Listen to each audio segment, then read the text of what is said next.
नमस्कार, मेरा नाम सिया दुलारी कोल है और मैं आदिवासी समुदाय के बच्चों और महिलाओं के लिए काम करती हूँ, उनके अधिकार के लिए।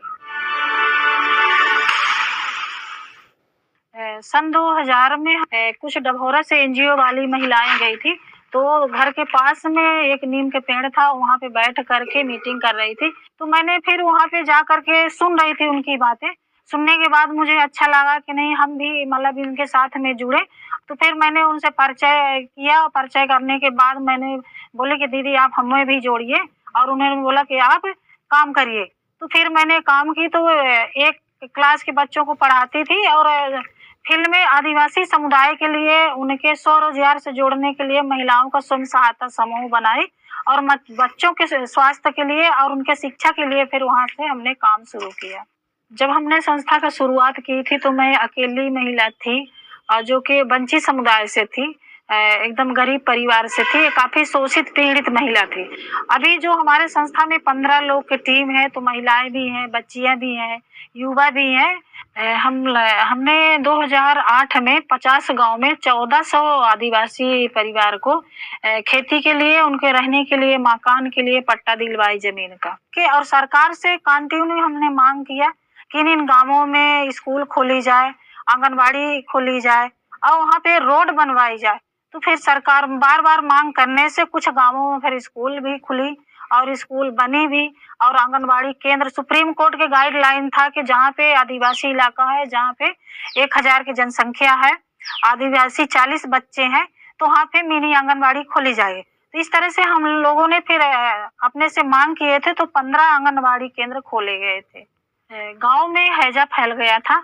उस समय मेरी माँ जमींदारों के यहाँ धान फटकने गई थी, तो जब धान फटक के लौटी तो फिर माँ की भी तबीयत खराब हो गई और माँ को दवाई करवाया गया, लेकिन माँ ने ठीक नहीं, 1 हफ्ते के अंदर माँ हमारी एक्सपायर हो गई। जब माँ गुजर गई तो पिताजी ने फिर कहा कि अब इनकी शादी कर दें।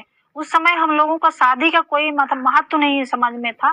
फिर मेरे पिताजी ने दोनों बहन का एक साथ एक ही मंडप में एक ही दिन बारात बुलाए।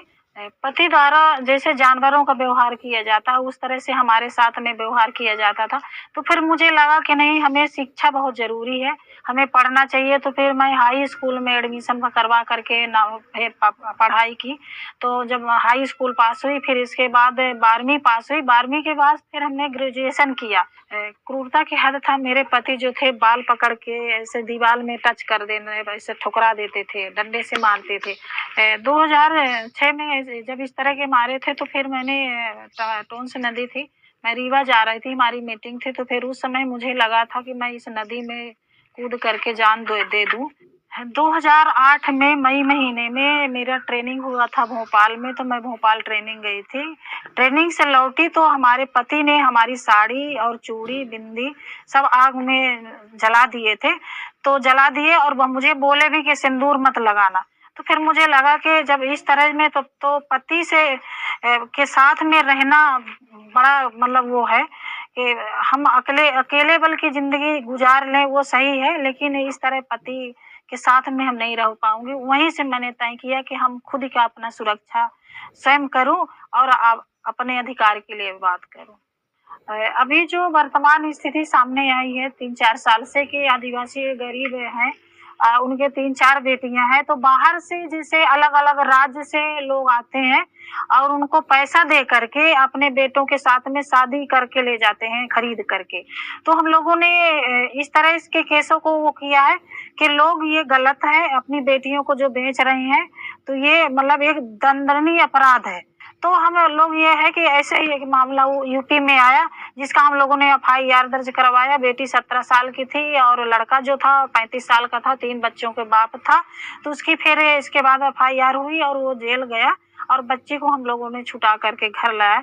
तो इस तरह के बहुत सारे केस तो अभी हम लोग मतलब अभी तय कर रहे हैं कि इस तरह के केसों में हम लोग मतलब रोकेंगे, समुदाय के बीच में जन जागरूकता अभियान चला करके कि अपनी बेटी को अपने ही एरिया में शादी करो, अन्यथा अन्य राज्यों में पैसा दे करके मत बेचो।